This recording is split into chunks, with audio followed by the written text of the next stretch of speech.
Greetings, welcome to this video. This is Unit 3C, Lesson 3, and in this video we are going to go ahead and graph polynomial functions.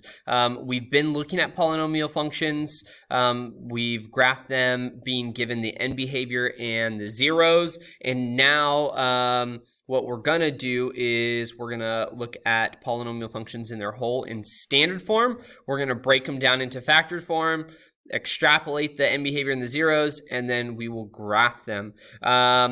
Just a reminder, okay, what we're going to need to do is go from standard form. Now, standard form of a polynomial function looks like this. Here we have a polynomial function, okay, x cubed plus 5x squared minus 4x minus 20, and what we have to do is factor it. Okay, so here we factored by grouping. We grouped our terms and factored out a GCF, and then once I had x plus 5, x minus 4, once we went here, we broke it down with difference of squares. Okay, so you need to remember how to factor. That's important in this lesson. What's also important is remembering your functions. What do they look like? So I'm gonna blow myself up again here, nice and big, and I want you to again look at these images here. Now, if your function is even, meaning it has x to the fourth, or x to the sixth, or x squared, your end behaviors are going to be going up,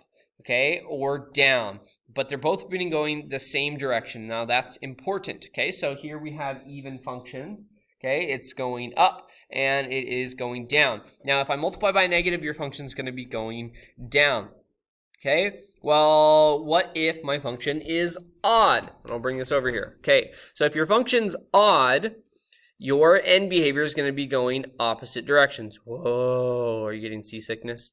Okay, if your function is negative, your right side is going to be going down, and that's important. Sorry, I'm trying to orient this camera like that. Okay, so if your function is odd, it's negative, it's going to be going down. Okay, if it's positive, your right side is going to be going up.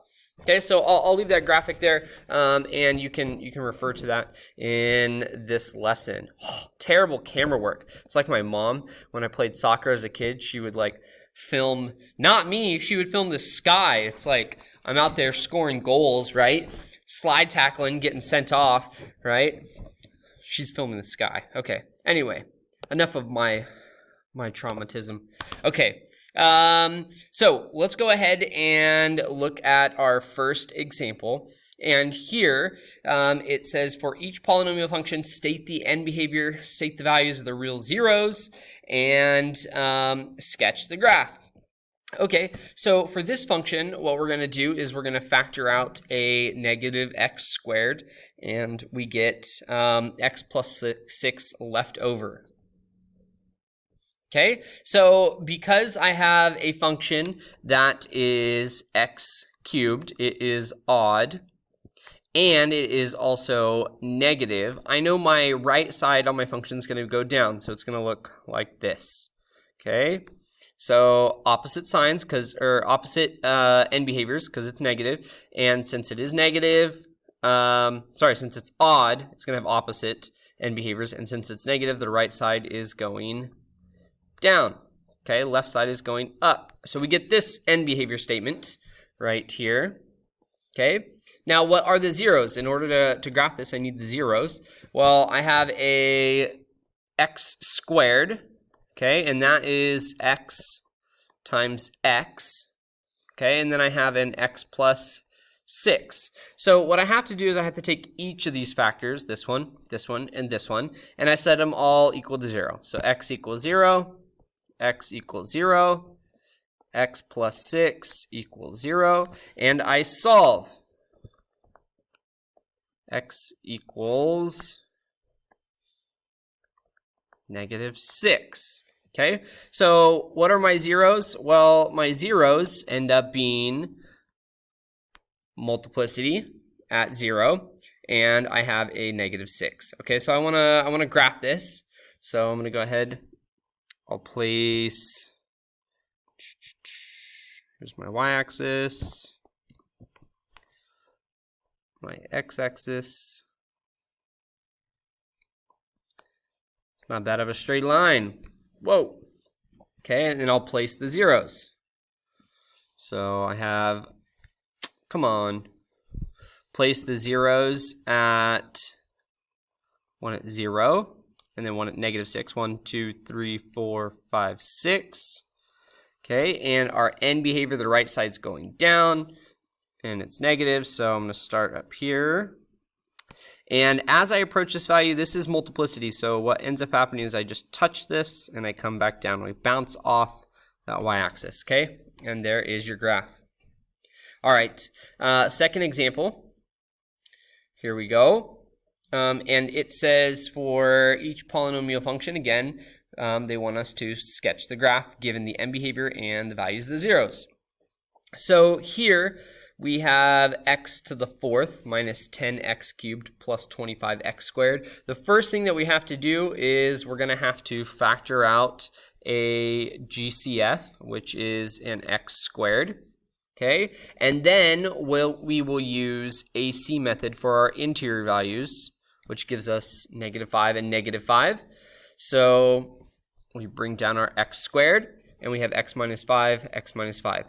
Now, since these are my factors for my zeros, right, the real zeros, this is equal to x times x minus 5 times x minus 5.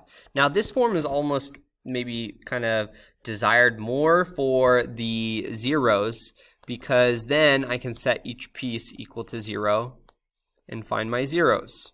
Okay, when it's in exponential form, meaning x squared, it's harder to see that you have multiplicity at these values. Okay, so here is the zeros. I know I'm doing this a little bit out of order. The next videos will have more structure, I promise.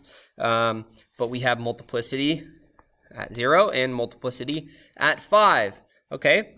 Now the end behavior. End behavior, this is x to the 4th. This is an even function. So both end behaviors are going to match. They're going to be the same. Now, is it both going up? Are they both going down?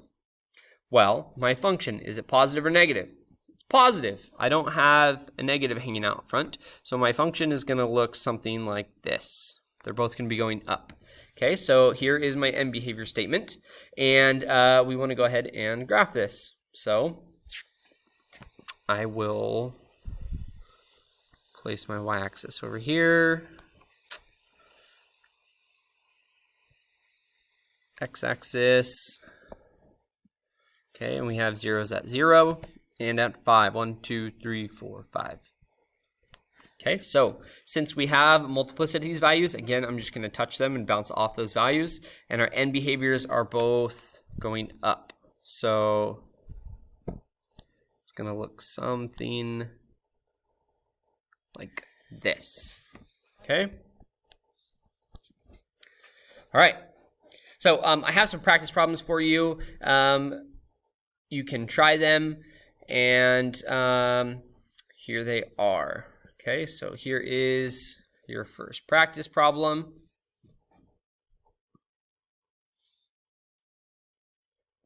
Okay. And I'm going to show you the next practice problem. On this one, I will just show you the function. You can graph it, and then I'll show you the answer. Okay, so here is the second practice problem.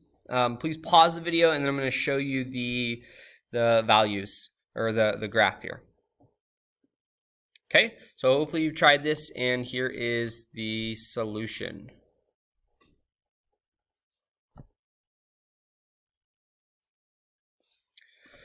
All right, that is going to do it for this video. Again, in this video, we looked at functions in standard form. We broke them down into factored form. We identified the zeros and the end behavior, and we sketched them. Please watch the next two videos are going to focus on, again, polynomial functions in standard form, and there'll be some different cases than we looked at in this case. All right, catch you next time.